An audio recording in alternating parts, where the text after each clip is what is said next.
The Toyota Camry could be called one of the most rational vehicles ever made. It's a relatively affordable mid-size sedan that, to many consumers, says this car may not turn heads, but it will run and run and run. As a writer for car blog Jalopnik said in January, let's face it, nobody really wants to own a Toyota Camry, but everyone wishes their automobile was as reliable and trouble-free as one. Indeed, Toyota's reputation for reliability has long been widely admired and envied throughout the automotive industry, and competitors have tried to copy its formula for consistently producing practical cars that just go and don't have a lot of problems. The Camry is perhaps one of the best examples of how well a formula like that can work. While Toyota and its passenger cars do have a reputation for being rather bland, it appears that quite a few people do actually want to own a Toyota Camry. In fact, the car is one of the top-selling sedans of all time. However, sedans like the Camry seem to be steadily vanishing from roads in the US and in some other markets around the world. Some drivers love the Camry, others despise it, but in many drivers, it mostly elicits indifference. It is a car, a means of transportation, nothing fancy, loud, or passionate. But for millions of buyers, it has been a reliable vehicle purchased over and over again. But as drivers shift into a whole new kind of family vehicle, the Camry stands to become another car of the past. The early history of the Camry name is confusing. The Camry was first introduced in Toyota's home country of Japan in 1980. It was originally meant to be a four-door sibling to the Toyota Celica, a two-door coupe then in its second generation. But the Toyota Celica Camry, as it was then called, didn't have much in common with the Celica it took its name from, and was instead made from parts off another Toyota model of the time, called the Carina.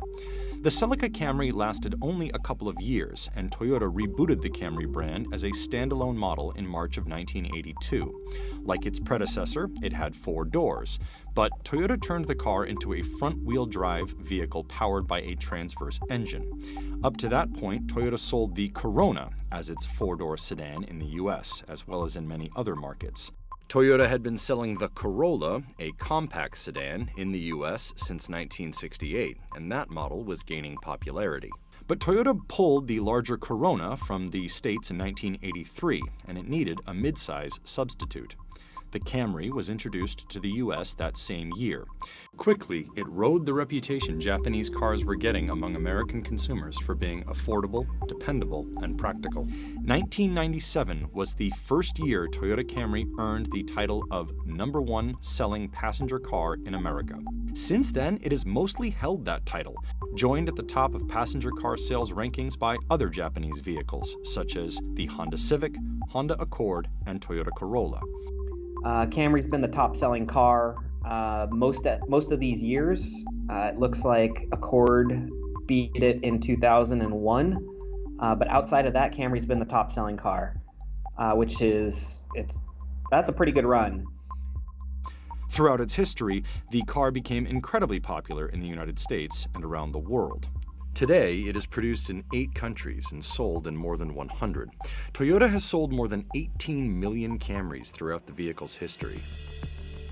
Despite this, the Camry has been facing a broad and potentially serious headwind. Consumers in the US are increasingly turning away from sedans and toward pickup trucks and sport utility vehicles. In 2009, passenger cars made up 53% of all new cars sold. By 2019, that number dropped to 29%. Passenger cars are down under 30% and still falling. So everyone wants to know, when's that going to end? And the answer is no one really knows, but clearly not yet. So what are people buying instead? Mostly sport utility vehicles, which grew from just over 27% in 2009 to 47% in 2019. While the Camry is Toyota's best-selling passenger car, it is now outsold in the US by the RAV4, a mid-size crossover sport utility vehicle.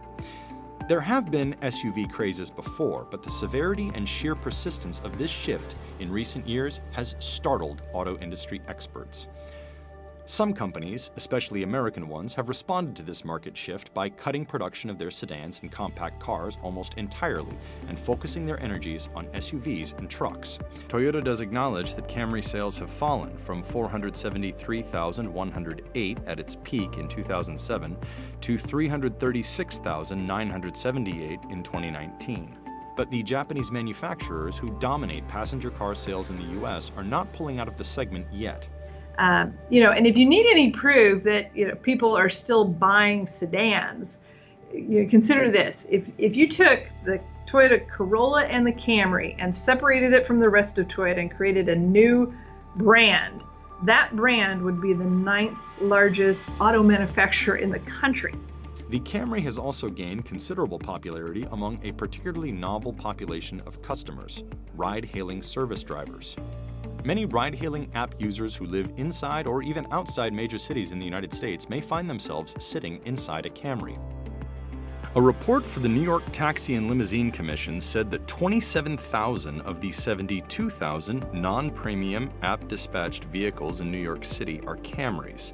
The runner-up Honda Accord accounted for just 8,200. This is despite the fact that just over 2% of all cars on the road in the US in 2019 were Camrys. Toyota seems undaunted by the trend away from passenger cars. The odd thing is that the disappearance of sedans from other manufacturers appears to have actually caused the Camry to grab market share. Some of the domestic manufacturers dropping their passenger cars, and that's opening the door for Toyota and some of the other Asian brands to scoop up some of that share. Now, sales are still falling, right? It's still, cars are dropping, I think, more than 10% a year. But if you look at market share, Toyota Camry is doing just fine. The automaker sees further opportunity where others are giving up. So as other manufacturers withdraw from this market, that just means more share for us, right? The Camry grew from 15% market share in 2015 to over 20% in 2019. So a 5 percentage point growth in that 5-year period in our market share. So that's great. And Camry is still, with volume of 337,000 units last year, it's still a very important part of our portfolio and will continue to be for the foreseeable future. Though Toyota has found success with a simple formula of value and reliability, the automaker has shown it is willing to play around a bit. After taking the helm of the company, Toyota President Akio Toyoda, descendant of the automaker's founder, gave his employees an order: no more boring cars. The brand has set about reviving old names, such as the Supra, a 2-seat sports car. It has developed a new global line of performance cars under the Gazoo Racing badge, named for Toyota's motorsport division. Toyota redesigned the Camry, producing what many say is a more visually compelling vehicle. Historically, Toyota has been known as a company that often prioritizes engineering and production over design. But Akio Toyoda's mandate has given designers more of a seat at the table than they have had in the past. Battling the Camry's forgettably practical image, the automaker's design team made several changes that made the car sportier and more aggressive looking, with a sleeker profile and a wider stance. The whole car was lowered to the ground compared with its predecessor. Designers dropped the hood of the car more than 1.5 inches and lowered the hip points in the front and rear seats by about 1 inch. This allowed them to lower the roof without shrinking space in the cabin. Akio Toyoda even called the car sexy at its debut at the North American International Auto Show in Detroit in 2017. I know, right? They almost make me wonder if I'm at the right press conferences.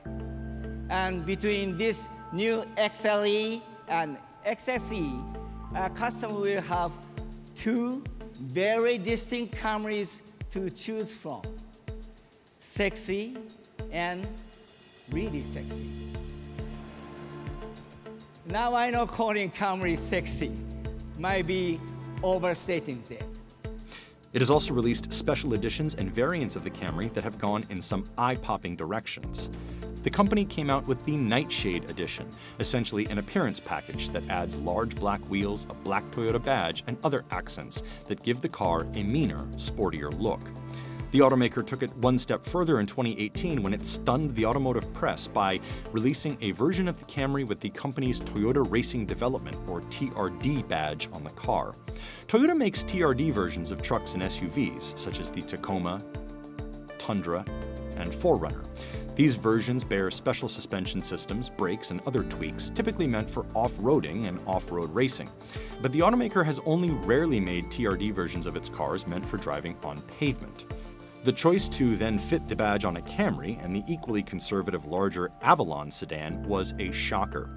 But it did help to show that Toyota is willing to roll the dice, take some risks, and be eccentric, qualities that often charm auto enthusiasts.